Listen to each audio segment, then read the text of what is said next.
Question है, हाल ही में किस देश ने ओपन स्काई ट्रीटी से अलग होने की घोषणा की है? तो अब रूस ने ओपन स्काई ट्रीटी से अलग होने की घोषणा की है। तो इस क्वेश्चन का से ऑप्शन सही है। ओपन स्काई ट्रीटी, अभी इससे अलग होने की घोषणा अमेरिका ने की थी, लेकिन अब रूस ने इससे अलग होने की घोषणा कर दी है। तो अब ये दो देश इससे अलग हो गए हैं। अब ये है क्या? Open sky treaty. तो जितने भी देश इस ओपन स्काई ट्रीटी में हैं, ये एक दूसरे के ऊपर से हथियार रहित विमान उड़ा सकते हैं। ये है ओपन स्काई ट्रीटी।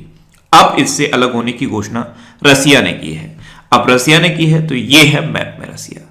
रसिया की कैपिटल क्या है? मॉस्को। रसिया की करेंसी क्या है? Russian rouble. रसिया के प्रेजेंट टाइम पे प्रेसिडेंट कौन है? Vladimir Putin. और रसिया के प्रेजेंट टाइम पे प्राइम मिनिस्टर कौन है? मिखाइल मित्सुतिन। कौन है? मिखाइल मित्सुतिन। अच्छा, रसिया में इंडिया के राजदूत कौन है? डेवी वेंकटेश वर्मा। कौन है? डेवी वेंकटेश वर्मा। अच्छा, रसिया में लेक बैकाल है। रसिया में माउंट एल्बरस के पहाड़ है। माउंट एल्बरस ये बहुत फेमस है। और रसिया में उरल के पहाड़ भी हैं। इतना आप रसिया के बारे में याद रखिए। अच्छा, आज के इस वीडियो का हम टारगेट रखते हैं 40,000 लाइक का। तो अगर ये वीडियो आपको अच्छा लगता है, हेल्पफुल लगता है, तब आप इस वीडियो को लाइक और शेयर जरूर किया करो। और मैं आपको भी बोलता हूं, डेली मॉर्निंग में उठकर सबसे पहले अपने लिए टारगेट फिक्स करो। चाहे छोटा सा ही टारगेट फिक्स करो, लेकिन डेली मॉर्निंग में उठकर सबसे पहले अपने लिए टारगेट फिक्स करो और फिर अपना पूरा दिन उस टारगेट को अचीव करने में लगा दो। आपकी लाइफ ऑटोमेटिकली अच्छी हो जाएगी। नेक्स्ट क्वेश्चन है, हाल ही में भारतीय वायुसेना किस देश की वायुसेना के साथ एक्स डेजर्ट नाइट 21 अभ्यास का आयोजन करेगी? तो अभी भारतीय वायुसेना फ्रांस की वायुसेना के साथ एक्स डेजर्ट नाइट 21 अभ्यास का आयोजन करेगी। तो इस क्वेश्चन का ए ऑप्शन सही है। यह अभ्यास जोधपुर में होना है, राजस्थान के जोधपुर में होगा। पहले इसका नाम रखा गया था स्काई रोज, लेकिन अब इसका नाम रखा गया है डेजर्ट नाइट 21। अब ये इंडिया और फ्रांस के बीच है। तो इंडिया और फ्रांस के बीच और कौन कौन सी एक्सरसाइज होती हैं? एक होती है गरुड़, एक होती है बरुड़ और एक होती है शक्ति। तो ये इंडिया और फ्रांस के बीच की इंपोर्टेंट डिफेंस एक्सरसाइज है। अब मैप में देखिए, ये है फ्रांस। फ्रांस की कैपिटल क्या है? पेरिस। फ्रांस की करेंसी क्या है? यूरो। और फ्रांस के प्रेजेंट टाइम पे प्रेसिडेंट कौन है? Emmanuel Macron. नेक्स्ट क्वेश्चन है, हाल ही में किस देश ने साइनोफार्मा कोविड-19 टीके को मंजूरी दे दी है? तो अभी पाकिस्तान ने साइनोफार्मा कोविड-19 टीके को मंजूरी दे दी। तो इस क्वेश्चन का बी ऑप्शन सही है। अब पाकिस्तान ने ये मंजूरी दी है, तो ये है मैप में पाकिस्तान। पाकिस्तान की कैपिटल क्या है? इस्लामाबाद। पाकिस्तान की करेंसी क्या है? पाकिस्तानी रुपया। और पाकिस्तान के प्रेजेंट टाइम पे प्रेसिडेंट कौन है? आरिफ अलवी। अच्छा, पाकिस्तान के प्रेजेंट टाइम पे प्राइम मिनिस्टर कौन है? क्रिकेटर इमरान खान। अच्छा, इंडिया और पाकिस्तान को डिवाइड करने वाले लाइन को क्या कहते हैं? Red Cliff line. ऐसे इंडिया और चाइना को डिवाइड करने वाली लाइन को क्या कहते हैं? McMahon line. पाकिस्तान और अफगानिस्तान को डिवाइड करने वाली लाइन को क्या कहते हैं? Durand line. यूएस और कनाडा को डिवाइड करने वाली लाइन को क्या कहते हैं? 49th parallel. ऐसे ही नॉर्थ कोरिया और साउथ कोरिया को डिवाइड करने वाली लाइन को क्या कहते हैं? 38th parallel. तो ये कुछ इंपोर्टेंट डिवाइडिंग लाइन है, इनको भी आप याद रखिए। नेक्स्ट क्वेश्चन है, हाल ही में कौन सी राज्य सरकार इको रिट्रीट उत्सव के दूसरे संस्करण का आयोजन कर रही है? तो अभी उड़ीसा गवर्नमेंट इको रिट्रीट उत्सव के दूसरे संस्करण का आयोजन कर रही है। इससे पहले इको रिट्रीट उत्सव 2020 में उड़ीसा में हुआ था। अब फिर से उड़ीसा गवर्नमेंट इसका आयोजन कर रही है। तो इस क्वेश्चन का डी ऑप्शन सही है।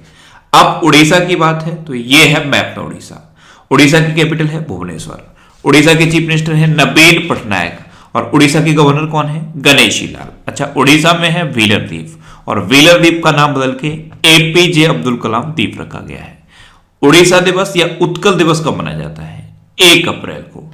और कई बार एग्जाम में उड़ीसा का पूर्व नाम पूछा गया है। तो उड़ीसा का पूर्व नाम क्या है? कलिंग। उड़ीसा में अभी मिशन 0 शुरू हुआ। इसके तहत अब किसी को भी फेल नहीं किया जाएगा। उड़ीसा में सुमंगल पोर्टल लॉन्च किया गया। गरिमा नामक नई योजना उड़ीसा में शुरू हुई। उड़ीसा में सतकोसिया टाइगर रिजर्व है, सिमलीपाल नेशनल पार्क है, गहिरमठ वाइल्ड लाइफ सेंचुरी है और चिल्का लेक है। चिल्का लेक सबसे बड़ी खारे पानी की लेक है। उड़ीसा में सुनावेड़ा वाइल्ड लाइफ सेंचुरी भी है, कोठागढ़ वाइल्ड लाइफ सेंचुरी भी है, नलवन वाइल्ड लाइफ सेंचुरी भी है और वैसीपल्ली वाइल्ड लाइफ सेंचुरी भी उड़ीसा में है। एक और है देवरीगढ़ वाइल्ड लाइफ सेंचुरी। तो ये इंपोर्टेंट वाइल्ड लाइफ सेंचुरी है उड़ीसा की। उड़ीसा में रसेकोलिया बीच है और उड़ीसा में ही गोल्डन बीच भी है। उड़ीसा के भुवनेश्वर में अभी एक तालाब की सफाई के लिए एक अभियान शुरू किया था IOCL ने। अच्छा, उड़ीसा में परिश्रम पोर्टल लॉन्च हुआ और अभी जो अर्बन गवर्नेंस इंडेक्स जारी किया गया था उसमें उड़ीसा टॉप पर रहा था। उड़ीसा में लिंगराज टेम्पल है, कोणार्क टेम्पल है, जगन्नाथ टेम्पल भी उड़ीसा में है। उड़ीसा में अभी सेचा समाधान ऐप लॉन्च हुई। उड़ीसा के 2 गांव इंपोर्टेंट हैं, एक का नाम है वेंकट रायपुर और एक का नाम है न्यूलिया साही। इन दोनों गांवों को सुनामी रेडी डिक्लेयर किया था यूनेस्को ने। उड़ीसा में भितरकनिका नेशनल पार्क है और नंदन कानन चिड़ियाघर भी उड़ीसा में है। उड़ीसा में अभी सांस अभियान शुरू हुआ था। 12 नवंबर को निमोनिया दिवस पर सांस अभियान शुरू हुआ था उड़ीसा में और उड़ीसा में सबूज पहल शुरू हुई है। यह वृक्षारोपण के लिए है। उड़ीसा में नुआखाई उत्सव मनाया जाता है। जब नई फसल तैयार हो जाती है उस टाइम उड़ीसा में नुआखाई उत्सव मनाया जाता है। उड़ीसा में रज पर्व मनाया जाता है, इसे रजा पर्वा भी कहते हैं। उड़ीसा में अभी मधु बाबू पेंशन योजना में ट्रांसजेंडर को शामिल किया गया था और उड़ीसा में चैत्र जात्रा उत्सव भी मनाया जाता है। इतना आप उड़ीसा के बारे में याद रखिए। नेक्स्ट क्वेश्चन है, हाल ही में खेलो India Zanskar winter sport and youth festival 2021 का शुभारंभ कहां हुआ है? तो अभी लद्दाख में खेलो India Zanskar winter sport and youth festival 2021 का शुभारंभ हुआ। तो इस क्वेश्चन का बी ऑप्शन सही है। अब लद्दाख में हुआ तो लद्दाख से रिलेटेड एक क्वेश्चन सबसे ज्यादा इंपॉर्टेंट है। लद्दाख में हेमिस नेशनल पार्क है। पहले ये क्वेश्चन पूछा जाता था, आंसर होता था जम्मू कश्मीर, लेकिन अब जम्मू कश्मीर से अलग होकर 2 यूनियन टेरिटरी बनी है, एक खुद जम्मू कश्मीर और एक लद्दाख। तो जो हेमिस नेशनल पार्क है ये लद्दाख में पड़ता है, इसलिए ये इंपोर्टेंट है। नेक्स्ट क्वेश्चन है, हाल ही में योवेरी मुसेवेनी ने किस देश के राष्ट्रपति के रूप में 6ठा कार्यकाल जीता है? तो योवेरी मुसेवेनी, इन्होंने अभी युगांडा के राष्ट्रपति के रूप में 6ठा कार्यकाल जीता। तो इस क्वेश्चन का बी ऑप्शन सही है। ये हैं योवेरी मुसेवेनी, इन्होंने युगांडा के राष्ट्रपति के रूप में 6ठा कार्यकाल जीता है। अच्छा, ये युगांडा के राष्ट्रपति बने हैं। तो ये है मैप में युगांडा। युगांडा की कैपिटल है कंपाला। युगांडा की करेंसी क्या है? Uganda shilling. और युगांडा के 6ठी बार राष्ट्रपति तो यही बन गए हैं, योवेरी मुसेवेनी। नेक्स्ट क्वेश्चन है, हाल ही में सोमनाथ मंदिर ट्रस्ट का अध्यक्ष किसे नियुक्त किया गया है? तो अभी प्रधानमंत्री नरेंद्र मोदी को सोमनाथ मंदिर ट्रस्ट का अध्यक्ष नियुक्त किया गया। तो इस क्वेश्चन का सी ऑप्शन सही है। एक्चुअल में सोमनाथ मंदिर ट्रस्ट के अध्यक्ष थे गुजरात के पूर्व चीफ मिनिस्टर केशुभाई पटेल, उनका अभी निधन हो गया। तो अब सोमनाथ मंदिर ट्रस्ट के नए अध्यक्ष बने हैं प्रधानमंत्री नरेंद्र मोदी। अच्छा, सोमनाथ मंदिर है कहां पे? ये गुजरात के गिर सोमनाथ जिले में है। गिर सोमनाथ जिले में सोमनाथ मंदिर है। अच्छा, गिर से याद आना चाहिए, गुजरात में एक गिर नेशनल पार्क भी है। ये किसके लिए फेमस है? ये एशियाटिक लायंस के लिए फेमस है। नेक्स्ट क्वेश्चन है, हाल ही में भारत सरकार ने किस दिन को पराक्रम दिवस के रूप में मनाने की घोषणा की? तो अभी भारत सरकार ने 23 जनवरी को पराक्रम दिवस के रूप में मनाने की घोषणा की। तो इस क्वेश्चन का बी ऑप्शन सही है। इस बार 23 जनवरी को नेताजी सुभाष चंद्र बोस की 125वीं जयंती है और इसको इस बार पराक्रम दिवस के रूप में मनाने की घोषणा की है भारत सरकार ने। नेक्स्ट क्वेश्चन है, हाल ही में किस राज्य में पौष परबन मेला मनाया गया है? तो अभी त्रिपुरा में पौष परबन मेला मनाया गया। तो इस क्वेश्चन का सी ऑप्शन सही है। अब त्रिपुरा में मनाया गया तो यह है मैप में त्रिपुरा। त्रिपुरा की कैपिटल है अगरतला। त्रिपुरा के चीफ मिनिस्टर है बिप्लब कुमार देव और त्रिपुरा के गवर्नर कौन है? रमेश बैस। नेक्स्ट क्वेश्चन है, हाल ही में the commonwealth of cricket a life long love affair with a most subtle and sophisticated game known to human kind नामक बुक किसने लिखी है? तो ये बुक लिखी है रामचंद्र गुहा ने। तो इस क्वेश्चन का बी ऑप्शन सही है। ये है रामचंद्र गुहा और इन्होंने ही the commonwealth of cricket a life long love affair with the most subtle and sophisticated game known to human kind नामक बुक लिखी।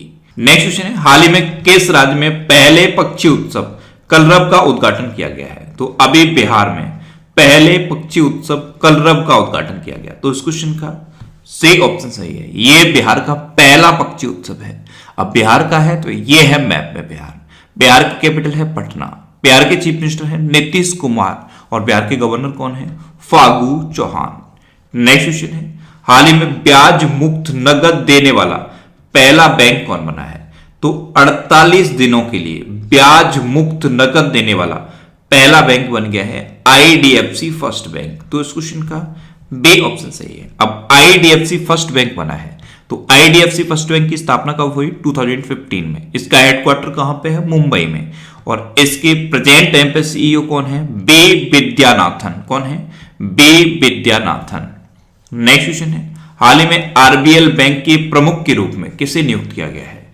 तो अभी विश्ववीर आहूजा को आरबीएल बैंक के प्रमुख के रूप में अपॉइंट किया गया। तो इस क्वेश्चन का सही ऑप्शन सही है, ये है विश्ववीर आहूजा और इन्हीं को आरबीएल बैंक के प्रमुख के रूप में अपॉइंट किया गया। नेक्स्ट क्वेश्चन है, हाल ही में Yonex Thailand open badminton tournament किसने जीता है? तो कैरोलिना मारिन ने Yonex Thailand open badminton tournament जीता। तो इस क्वेश्चन का बी ऑप्शन सही है, ये है कैरोलिना मारिन। अच्छा, ये है कहां की? ये स्पेन की है और इन्होंने Yonex Thailand open badminton tournament जीता है। अच्छा, इन्होंने महिला श्रेणी में जीता है। पुरुष कैटेगरी में किसने जीता है? पुरुष कैटेगरी में जीता है विक्टर एक्सेलसेन ने। विक्टर एक्सेलसेन ये कहां के हैं?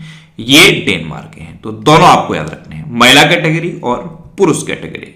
नेक्स्ट क्वेश्चन है, हाल ही में कुशल श्रमिकों के प्रोत्साहन के लिए भारत ने किस देश के साथ समझौता किया है? तो अभी कुशल श्रमिकों के प्रोत्साहन के लिए अपने देश भारत ने जापान के साथ समझौता किया। तो इस क्वेश्चन का सही ऑप्शन सही है। अब समझौता जापान के साथ किया है तो ये है मैप में जापान। जापान की कैपिटल है टोक्यो, जापान की करेंसी है येन और जापान के प्रेजेंट टाइम पे प्राइम मिनिस्टर कौन है? योशिहिडे सुगा। कौन है? योशिहिडे सुगा। अच्छा, जापान में दुनिया का सबसे तेज कंप्यूटर है, इसका नाम क्या है? फगाकू। क्या है? फगाकू। इसको दुनिया का सबसे तेज या सबसे ताकतवर कंप्यूटर कहा जाता है। अच्छा, जापान में माउंट फूजी ज्वालामुखी भी है, यह भी आपको याद रखना है। अब लास्ट वीडियो के क्वेश्चन का आंसर। लास्ट वीडियो में मैंने आपसे क्वेश्चन पूछा था कि हाल ही में किस बैंक ने ऋण समाधान योजना शुरू की? तो अभी एसबीआई ने ऋण समाधान योजना शुरू की, यानी कि इस क्वेश्चन का बी ऑप्शन सही था और लगभग सभी स्टूडेंट्स का आंसर सही दिया।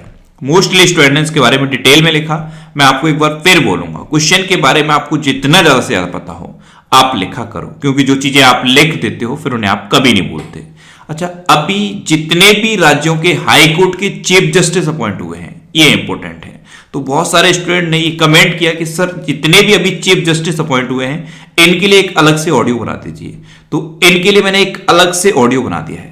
एक्चुअल में जब भी चीफ जस्टिस अपॉइंट होते हैं तो एग्जाम में जरूर पूछे जाते हैं। तो अभी रिसेंटली जितने भी हाई कोर्ट के चीफ जस्टिस अपॉइंट हुए हैं उनके लिए मैंने अलग से एक सेपरेट ऑडियो बना दिया है, उस ऑडियो को आप जरूर सुनिए। नीचे डिस्क्रिप्शन में ऑडियो रिवीजन करके एक लिंक दिया हुआ है, उस लिंक पर क्लिक करके आप उस ऑडियो को सुनिए। क्वेश्चन है, हाल ही में भारत में कोविड-19 वैक्सीन प्राप्त करने वाले पहले व्यक्ति कौन बने हैं? 4 ऑप्शन